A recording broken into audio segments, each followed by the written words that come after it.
Today, 4th of February 1990, and it's the fourth running of the Inglemire 10, and there seems to be a very good field, including previous winner there, Jim Dingwall, Pat Howdle, just in shot, and there in the list are people like Martin Fieldsender from Sheffield.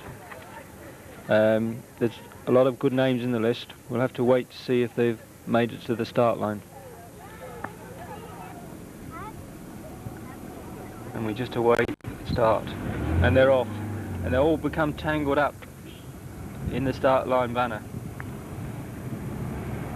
And immediately Pat Howdle, a slimmed down Pat Howdle, takes to the front. A front lead shared by number 902.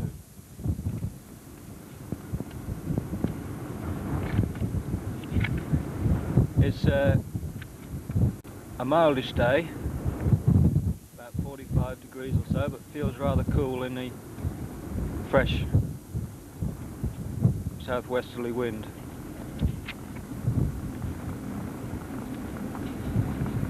Marco was on the start list, but I can't see him there. G. Debenham, Knavesmire. Knavesmire, which is a York club, 517, don't know the name. Debenham. Debenham. In the following group, I see Steve Spooner, John Barker, John Matthews, and the race is fairly steady at the moment, as you would expect after just less than half a mile. But number 517 certainly struck out on his own, which may not be a good move considering it's quite breezy on this course. But we've seen this race won with this kind of tactic on a couple of occasions, most notably 2 years ago with Roy Bailey. Whoever saw that race can never forget his uncompromising style.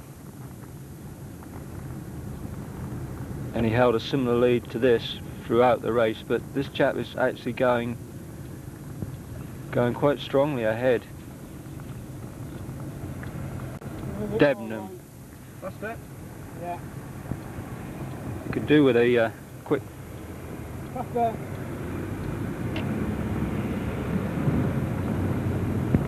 We got a close-up there of the leader, and you can see he's made quite an interesting lead, and there seems to be no takers.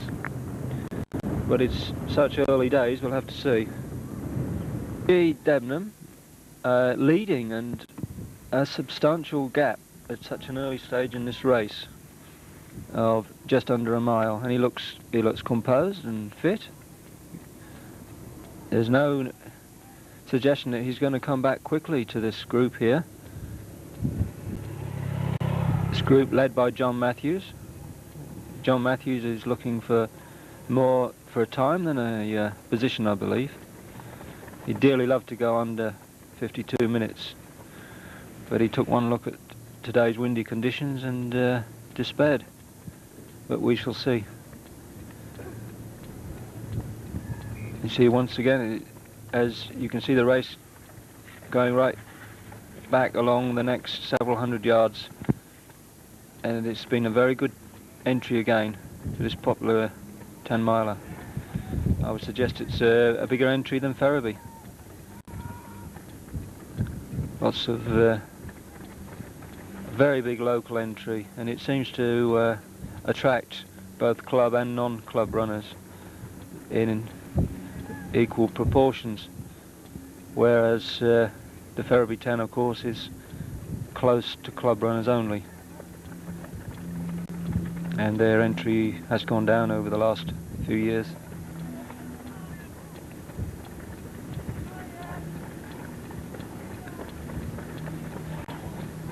It's hard to estimate how many are running, but I would think the order of 500 or 600, I would think.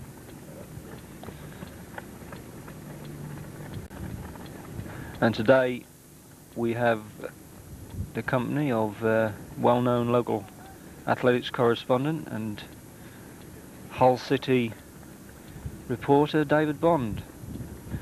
I wonder what David's thinking about the numbers in this field today. Well, I gather it was quite a bit higher than last year, and apparently, you say it will be a lot more than the Ferriby 10. Certainly, it's interesting to see how Debenham's gone out, making no bones about who's going to set the pace. That's right, it's a brave attempt on a windy day, but maybe if he's much fitter than the rest, that'll make no odds. Certainly looked very strong, didn't he? Yes. Certainly we were stuck for a name last year, and Simon DeMarco, who was a new runner from the marathon boom, came out and won the race convincingly. And we have another name that as yet we've not really heard of. DeMarco went on and ran 2:20 in the London Marathon, so he went from strength to strength. As I've said, he's not back this year. And it's Knavesmere there, quite a few Knavesmere vests. A new club in York. There are many new fledgling clubs these days.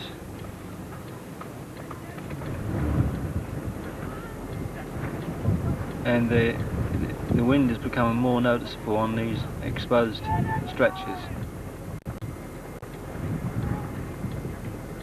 Going up the Thick of the race now, you can hear the runners talking, breathing and pumping the road.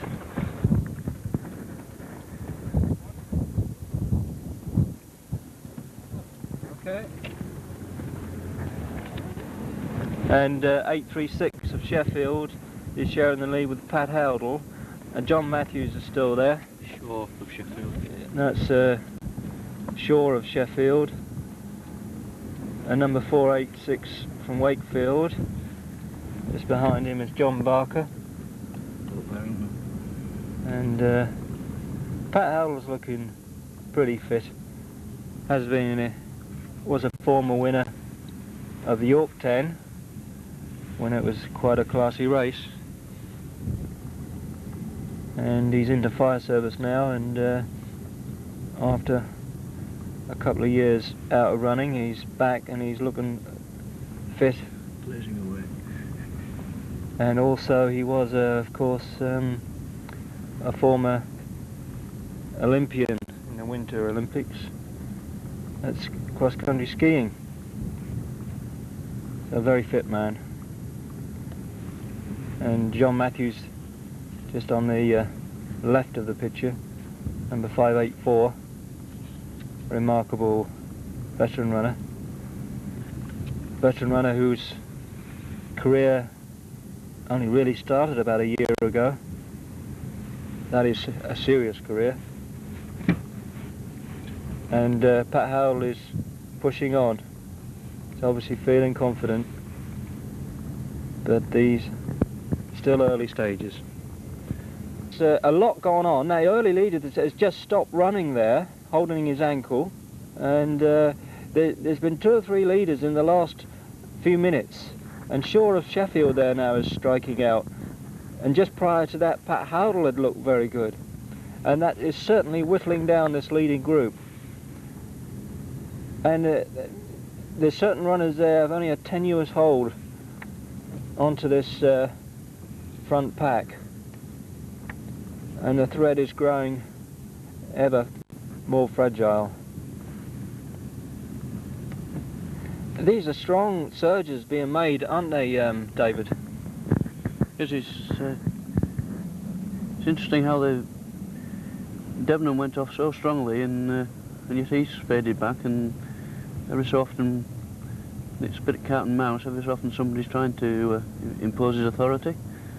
Certainly Shaw looks the one at the moment, doesn't he? Yeah. I wonder if there's any influence here, David, from the Kenyans' way of running. You know, having watched it all this week in the Commonwealth Games, they seem to have this uninhibited tactics. Do you think they're rubbing off? I quite like Rocky Hurry's tactics. Just stay behind the leader until the last 200 or 300 metres. That certainly paid off for him, but in the shorter races, the uninhibited running seems to have some effect as well. Even falling on the floor and things like that seem to be part of it, don't they? I think the one I feel sorry for most of all, and probably everybody does, is John Walker when it comes to falling on the floor on this occasion. It was a very sad way for him to finish up in front of his own crowd, wasn't it? After a great career as well.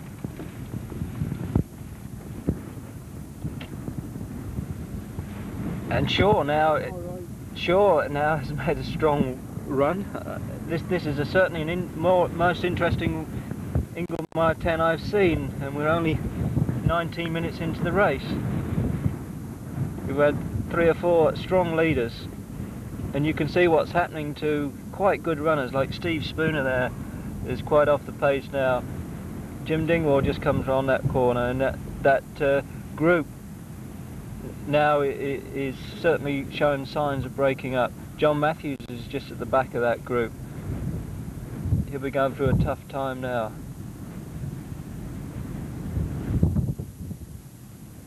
So he should do at his age. Into this wind, you can see he's being caught by a very brave Pat Howdle. You can see how fit Pat Howdle looks there. And Mike Batley there, John Barker, and another runner from Durham City, who I think must be Embleton. John Matthews there, Andrew Morley from Hornsea, Steve Spooner from Bridlington. You can see this wind is quite ferocious here. Adrian Hill there from the city of Hull, and Jim Dingwall and Paul Marwood. They both look like they're working very hard. And here's the early leader, 517, Gary Dibnam. He's probably a shorter distance runner than a 10 miler by the looks of it. Number 608 passes through now. And this wind is quite bad here actually. You can see there Rotherham runner. One of their members had a particularly notable win at the Commonwealth Games. A 542.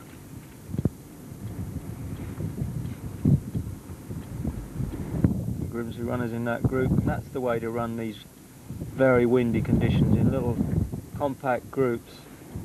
You should take a leaf out of the cyclist books, especially on days like today. But at the front, they've decided on other tactics.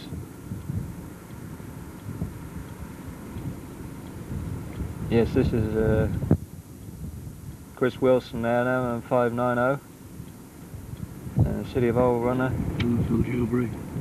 Phil Dewberry, of course. He looks well protected against the elements today.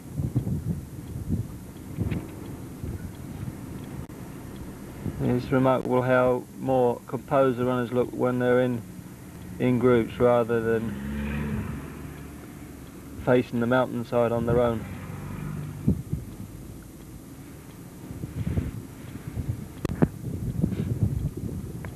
Ray Cox made a determined bid to improve his fitness. Mike Baggett, local runner, treasurer of the City of Hull. And Tim Warren there, number 891. Had some problems recently. Seems to be running not so bad today. And that was Steve Rennie quite well down the field. There's quite a few runners not at their normal fitness.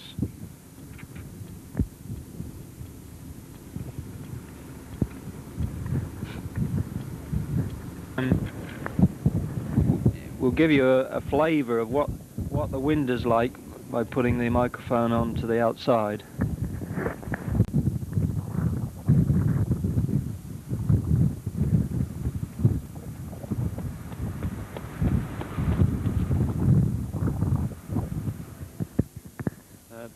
Thanks for the sound department for those very efficient tactics.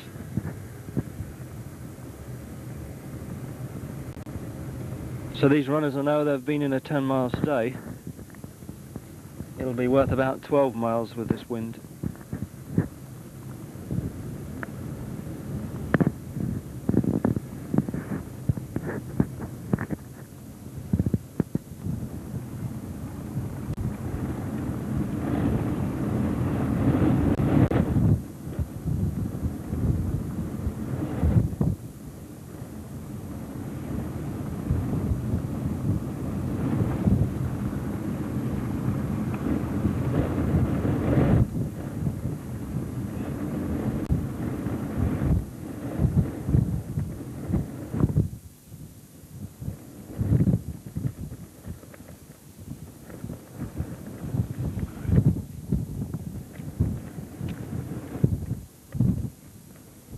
Runners are crossing the road here.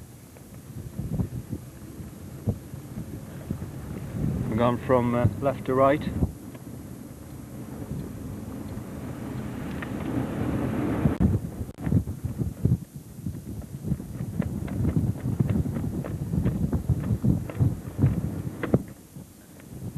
Well, I'll soon have the respite of the village of Cottingham, which I'm sure will be quite a relief on this incessant wind.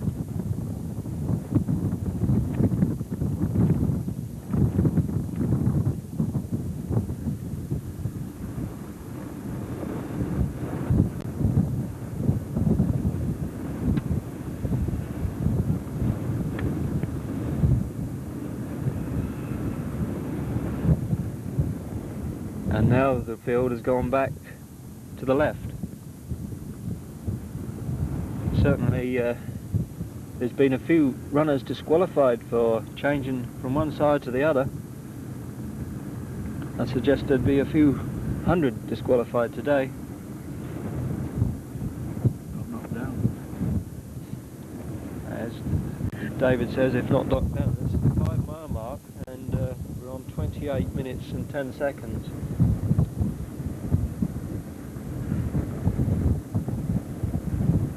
And Shane Page there's obviously running well. And a gusty run there. Ian Greer, not running so well for him.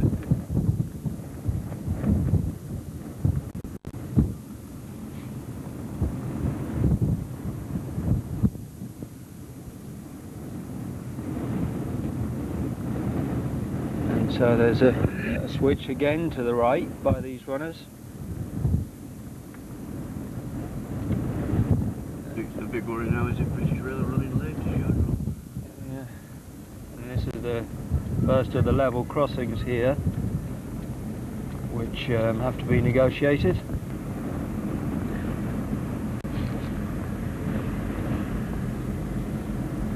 A lot of these runners in the picture here will be lucky to do 55 minutes, whereas many of them might have expected better times than that.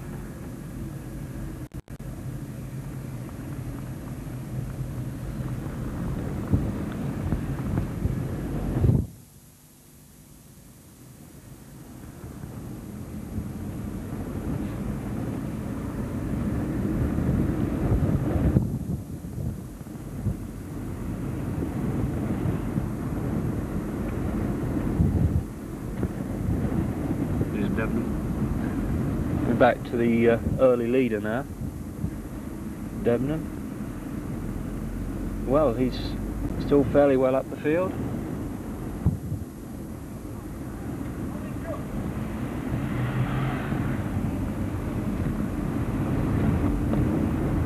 That, of course, is Phil Groves. His mobile bike. So now we have Jim and Paul Marling. Jim now's taking a bit of a breather. Looks like they're working together.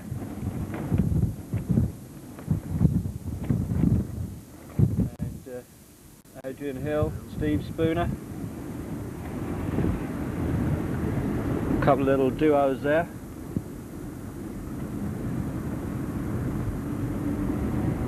Halton in the lead.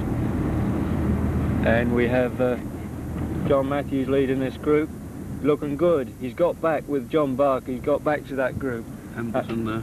He's obviously run splendidly well to get back with that group. Howdle's in the lead. Michael in the lead.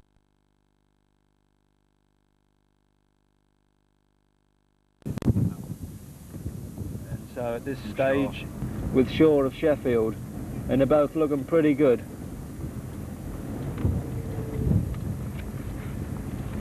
There has been some good races between a couple of runners over recent years. Last year's between Nightingale and DeMarco will be remembered, when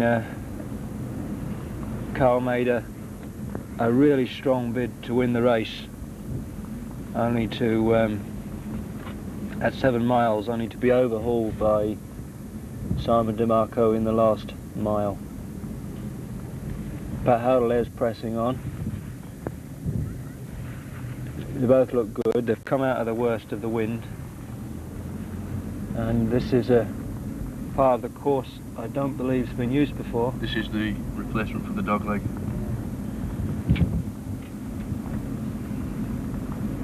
So this has added the essential yards on, which were put on by another section of the course last year. Steen Road, I think. The tension builds in this race, and I'm predicting that there's going to be a bit of a break made by one of these runners in the course of the next mile or so. You can see they're running in perfect tandem there, and they both look good. I know Pat Howdle probably would have the greatest desire to win, and certainly he's made a remarkable comeback to form. Yeah. And along green lane here, slightly undulating.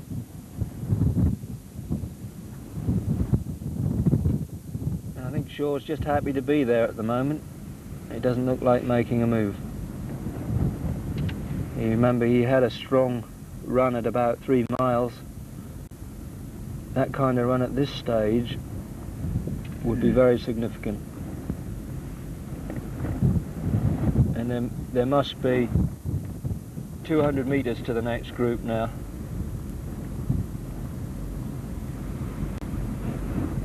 Next group in which John Matthews is having such a great run. Haven't got back with the likes of John Barker and Mike Batley.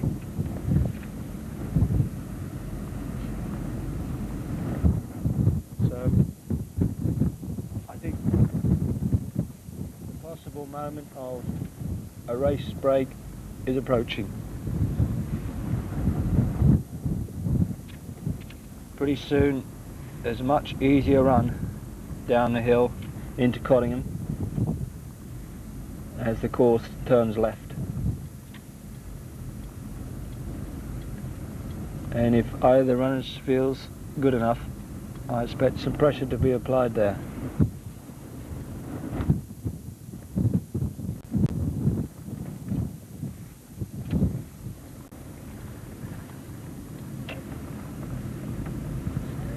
So as we come out of Green Lane, it's Howdle in the lead, and they both look behind. Interesting. Why they should both look behind, I don't know. Are they feeling that confident?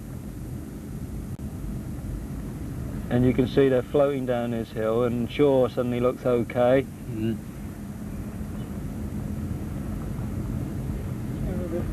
Shaw may be the quicker runner, we'll have to see. But I think Howdle's the stronger.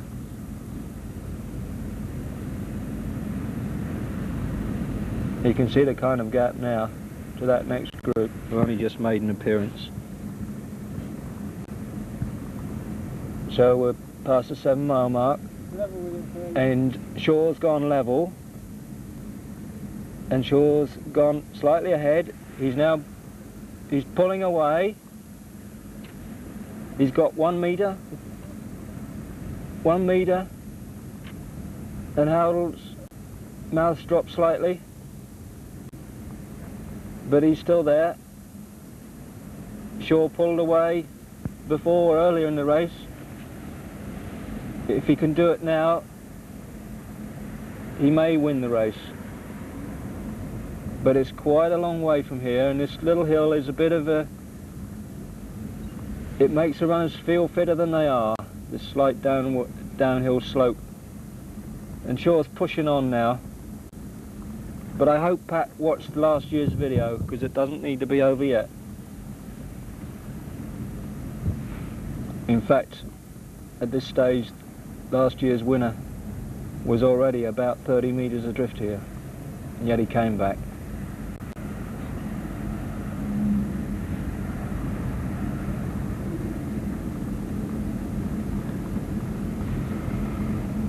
And Shaw's making a determined effort now. I think these runners are pretty evenly matched though. And Pat just needs to hang on the best he can. 40-minute mark. As we touch 40 minutes, and it looks like Shaw's not making any... It's not certainly not a race-winning gap by any means. Oh, suddenly looks stronger though, doesn't it? 2 metres or so, that's all. Alright. Pat Howdle there. A half a glance behind, but I don't think he's thinking of losing this position.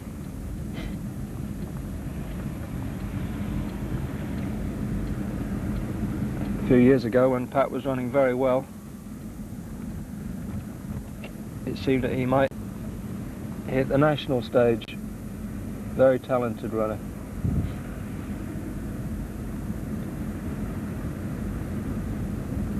And in the last few seconds, it looks like Shaw's put in another burst, and he's really having to carve out this lead inch by inch, as Pat Howdle courageously and tenaciously holds on. But Shaw's gained maybe another metre and a half.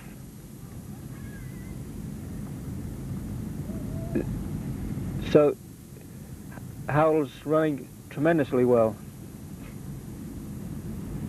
Plenty of character. How would you describe it in football terms, David? I think any sport depends on your mental capacity for battling through when the going gets tough, you know, and if that's intact, then you've always got a chance. And certainly I think Pat Howdle now has just to try and sit in there, not let the gap widen too much, and hope that he's still in close proximity when we get to the last mile or so. I've certainly seen Pat sprint very, very well at the end of races. One notable time was in the Bridlington Half Marathon, I think in the 84 version, and his sprint there was very eye-catching. He all but made up 50 metres on Mike Hurd in the space of 200. And we saw last year with Domingo and Carl Nightingale that anything is possible in that last mile, so he's just got to sit in there, hasn't he, and hope he's got something in reserve. That's right. At this stage, DeMarco must have been 45 metres down on Nightingale. Shaw there is going like a train past the level crossing, and he's not opened the gap any greater. And I think the consensus is that Howdle is probably the stronger, but this man make another bit of a burst, but he's going to be really tired. And I think if Pat Howdle could just summon some mental resources, he could really worry this leader.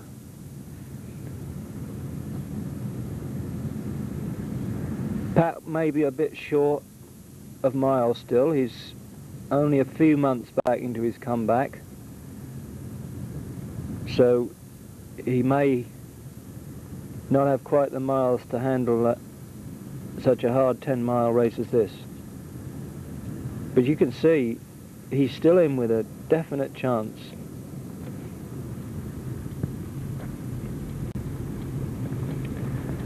And Shaw must have used a tremendous amount of energy working this very small lead, which is now about 10 metres. And he kicks again off the bend, and Howdle responds.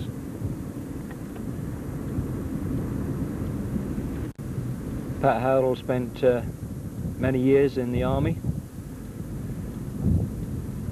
before leaving and joining the fire service, where I think they've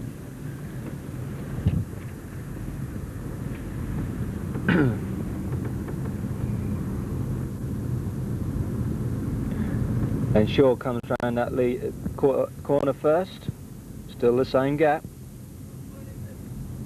and from here they've got a good mile to run, maybe a bit more. And is Pat Howdle gaining confidence? He sees that Shaw cannot make the race-winning gap. So now if Shaw's going to have a chance, he ought to recognise that and give himself a breather. 1 mile left.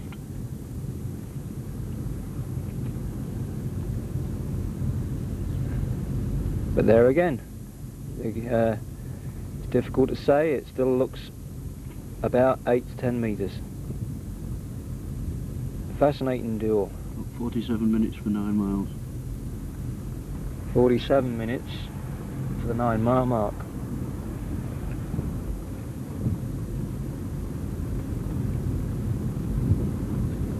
So we're going to have a time of around 52 minutes.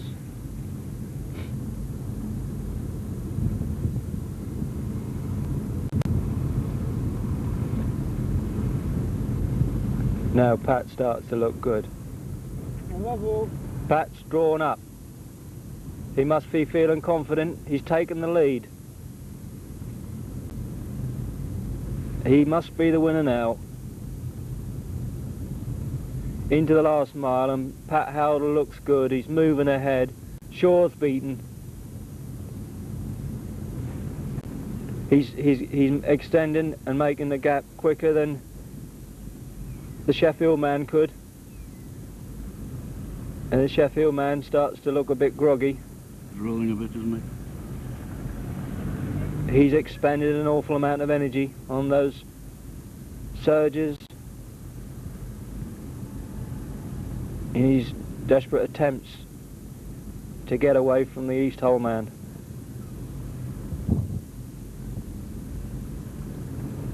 And now Pat's got about 10 metres.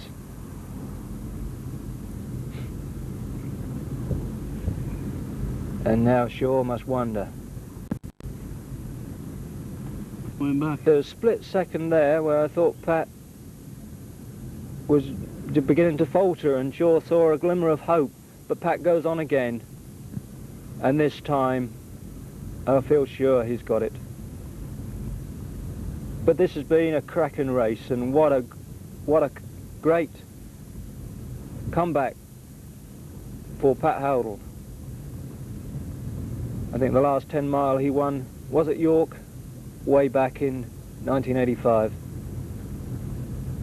Pat Howdle winning this race in great style. He's sprinting well. I said he was a good sprinter, and he wins in 52.03. Great win. Excellent run. Looking good. And Shaw there of Sheffield comes in 7 seconds behind, having given everything he could to that race. Then seems to be Embleton of Durham City. Embleton just holding on there, 53.02 in front of H, and a great run there from John Matthews, just behind Andrew Morley there in just over 53 minutes. John Barker there, all that group coming in a few seconds, 53.14. Yeah. And Adrian Hill there, 53.24. Not a nice day for a fast time. And Mike Batley there, 53.33. Steve Spooner, 53.36.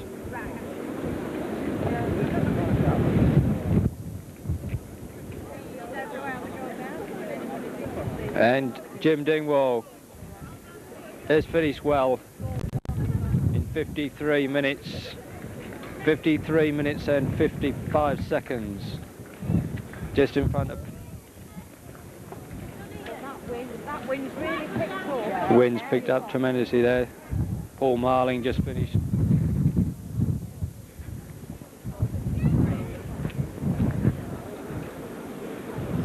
And so we wait to see quite a gap here.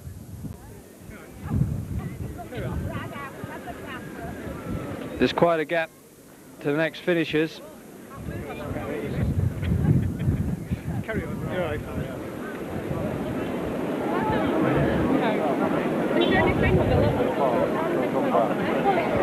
And so this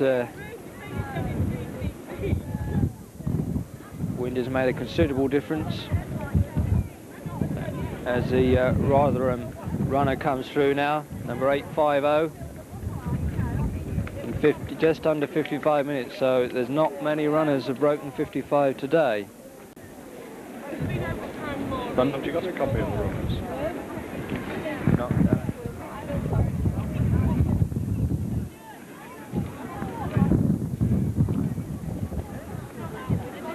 Well, that's all right. Normally we'll give you one so you can get the names.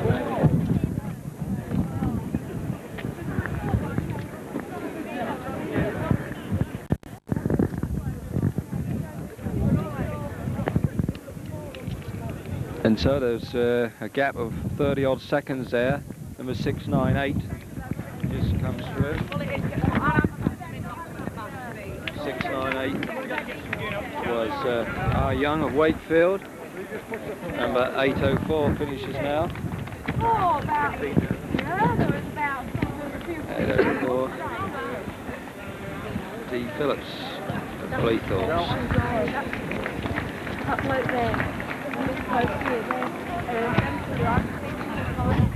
762. G. Eiley, Cleethorpes. 613, a Grimsby runner there.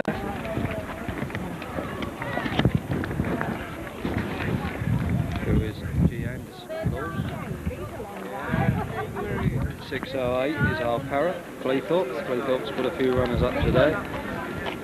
The clock is showing 56.30. Shane Page is having a great run today.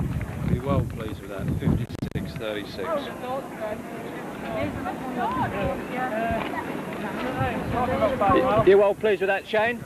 I am very pleased. Good run. Strong wind. Yeah. Bill Dewberry here is on Spring Out Harriers. Finishing very well indeed. 57 minutes, just trying to beat that 57. And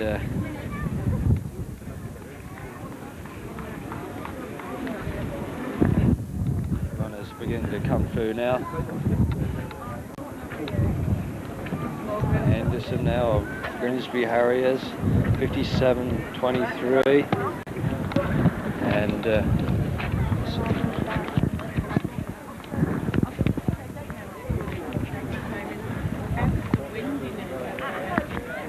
Jay Redmond there of the City of Hull. Bridlington runner, 735.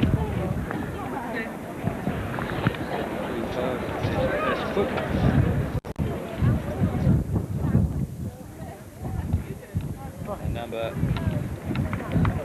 549. 549 is S. Long of Wakefield, another Wakefield runner there. 825, quite a few from York, various York clubs. 824.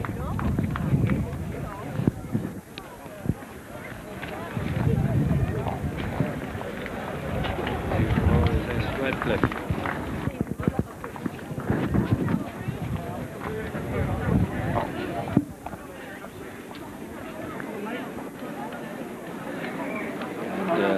local runner Mike Baggett finishes in 58.40. Not too pleased with that run.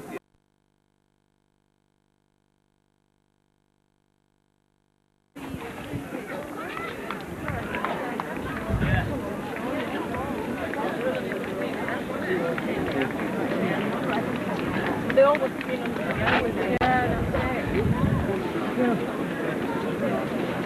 Go on then.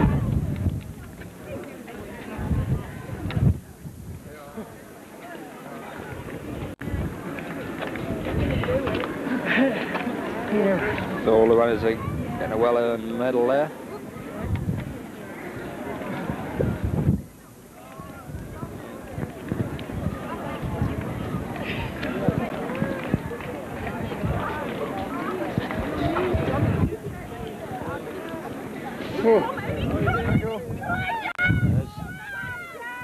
We just come up to the hour. And Gordon Kitchen just made the hour, I think, from City of Hull. And Steve Rennie must be have some kind of fitness problem as he's outside the hour.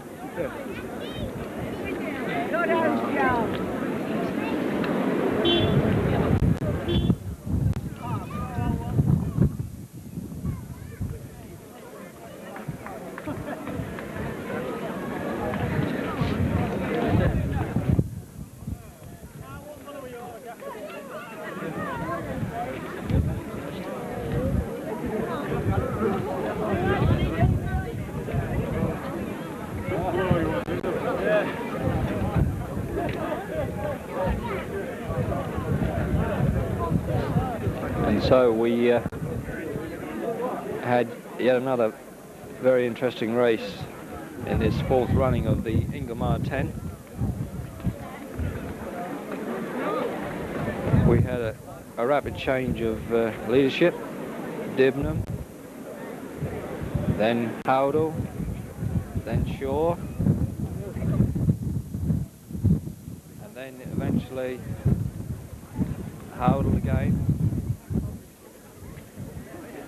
What proved to be a race-winning break just after 9 miles.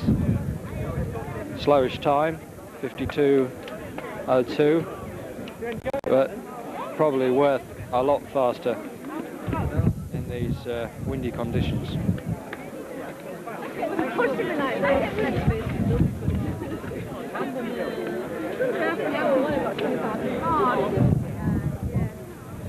Tim Warriner now proving how unfit he must be, just under 62 minutes.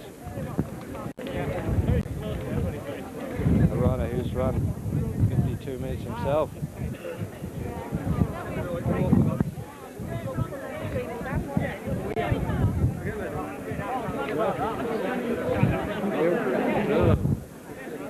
So the first veteran undoubtedly was John Matthews,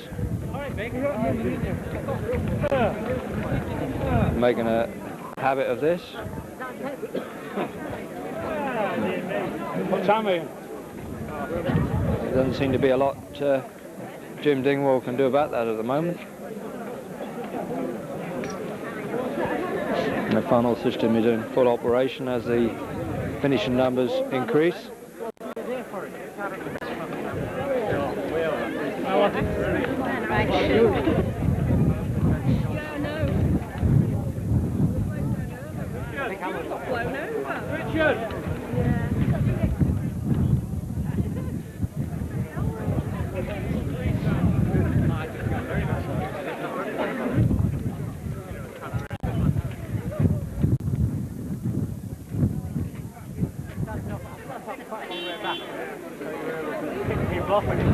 You'll wind up where you want to.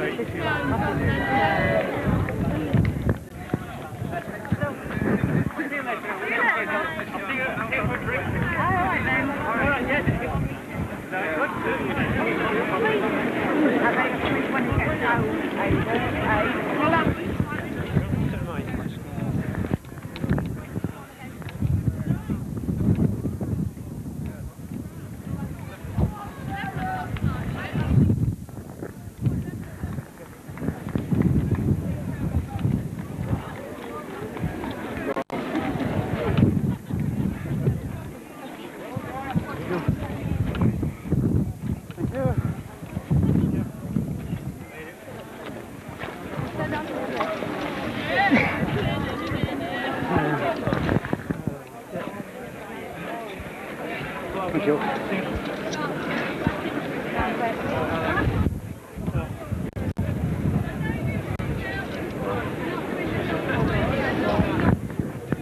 That's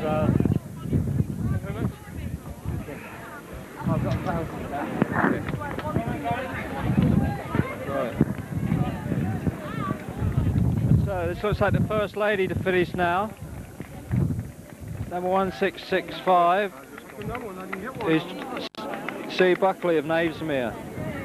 Exeter Run won the ladies' race in 1:04.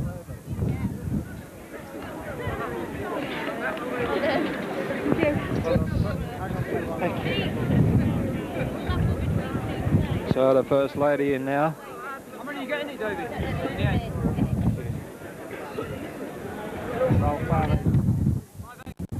And so 580 runners in this race, and it certainly has a wider appeal. And so We get the bombs out like we did this year. Yeah. Fine. Thank you. I've got this money Toby sent me. We were completely out of ours. I mean, and we're up.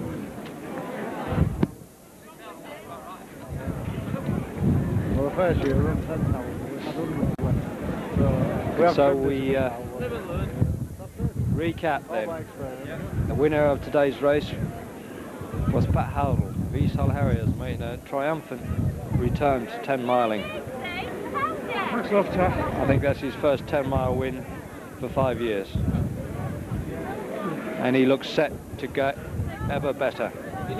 Shaw of Sheffield was 7 seconds behind in 52.10, and a minute later in third place was Embleton of Durham City. And just now the second lady runner is finishing, who is P. Cook.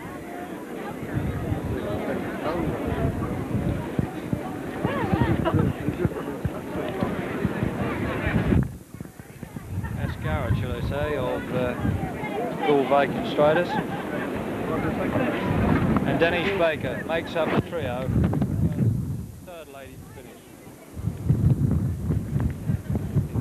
1:06.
Well done.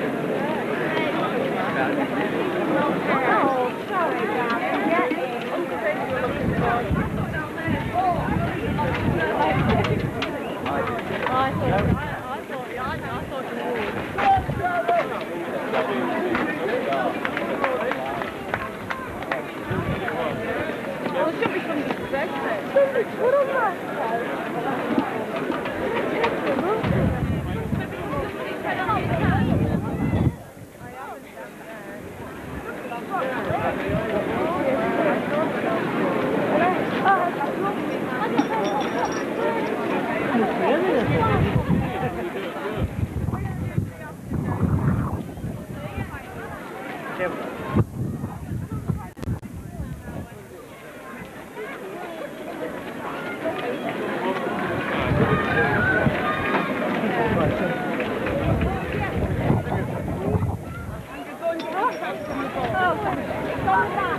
get it, hold on.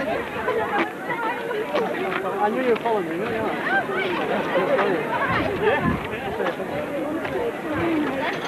Yeah, sometimes.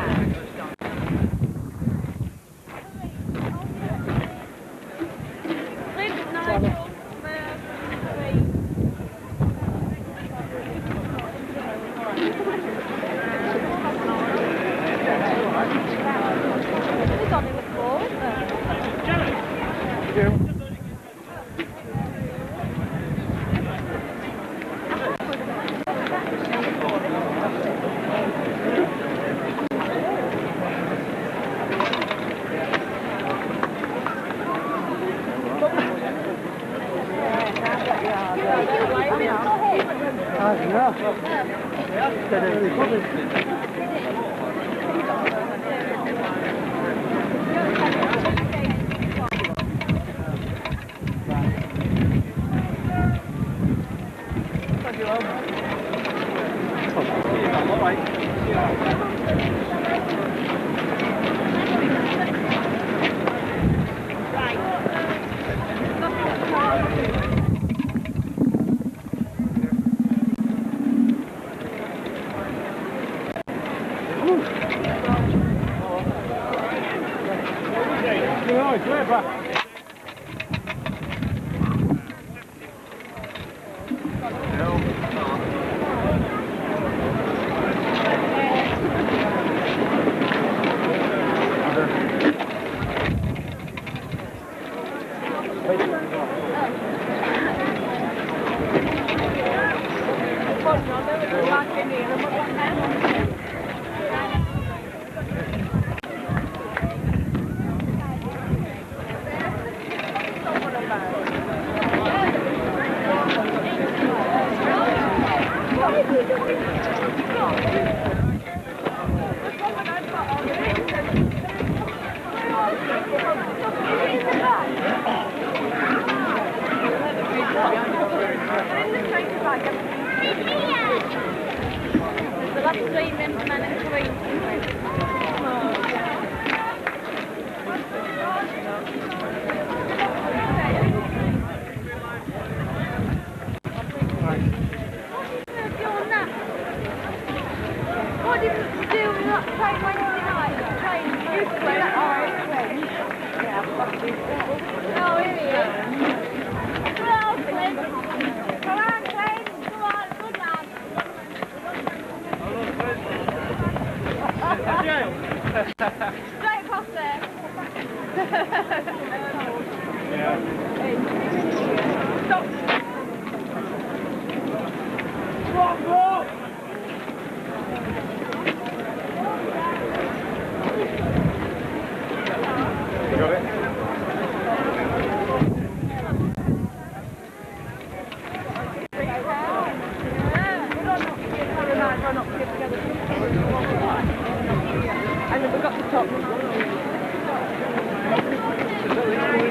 Murphy. on the wind kept. I went out to protect this guy. Coming up on him like about a go now. As soon as I pulled out, the wind come. Wow. It's like it's going to bring more. What are you going on to tell me? Come on!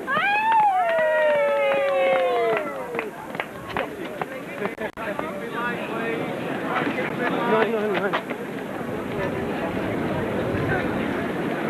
That's a lot.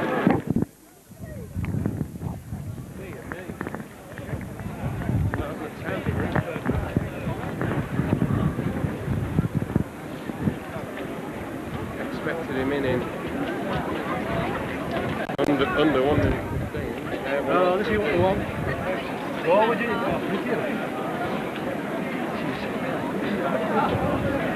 What was that? About 60. 66 there. It was quite a while before I decided to look back at the clock.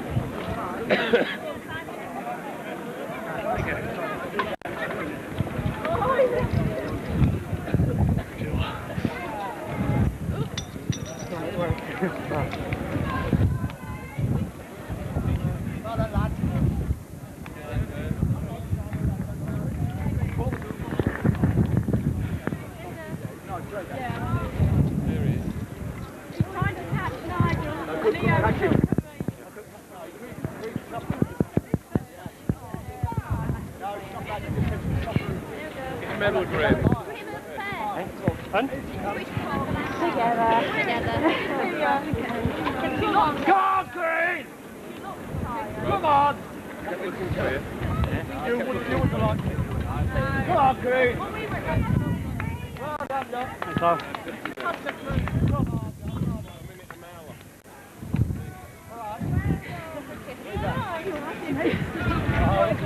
Al.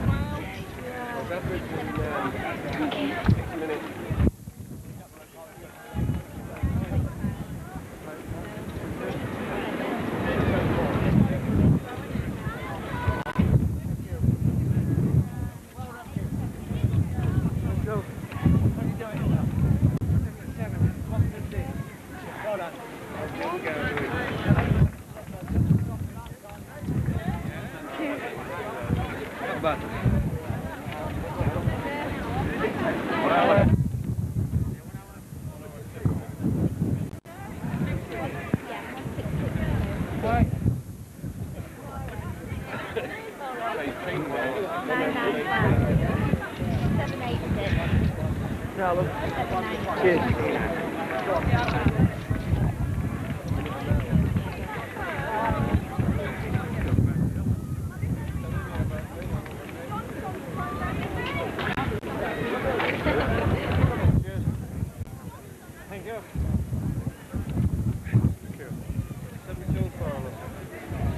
Yeah.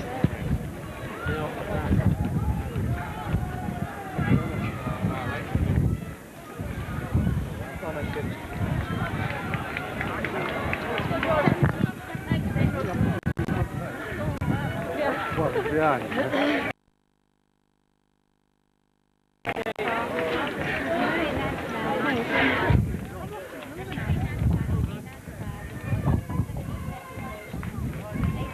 Thanks, love. I've lost the numbers. 806. You got it, no? Oh, it's 806? Yeah.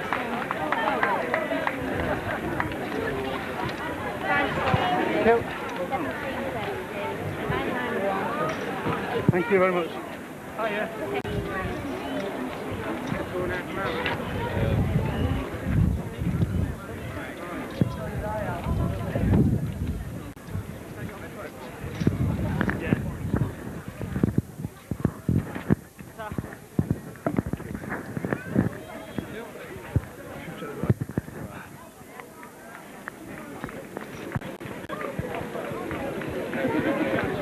Come on, Rosie.